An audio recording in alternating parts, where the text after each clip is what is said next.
press the bell icon on the YouTube app and never miss another update.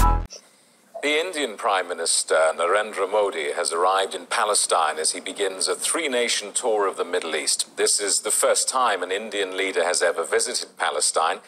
The Prime Minister will later travel to Oman and the United Arab Emirates. Well, Sanjeev Singh is the senior editor of the Times of India.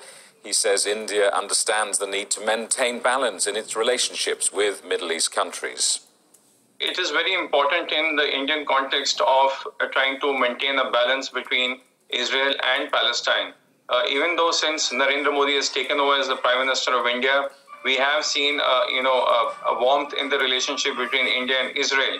But in December last year, we saw that India did not forget its historical ties with Palestine, and India voted against the UN resolution which said that Jerusalem should be termed as the capital for Israel. So this is a balancing act by India after hosting Israeli Prime Minister. This is a sort of outreach not just to Palestine but to the entire Arab world in Middle East, that India stands by its friends. As far as India is concerned, you have to look at the larger context, because after this, Prime Minister Modi will be going to UAE and Oman. There are almost 9 million Indians who work in the Middle East. So that is a very important sort of constituency for Narendra Modi.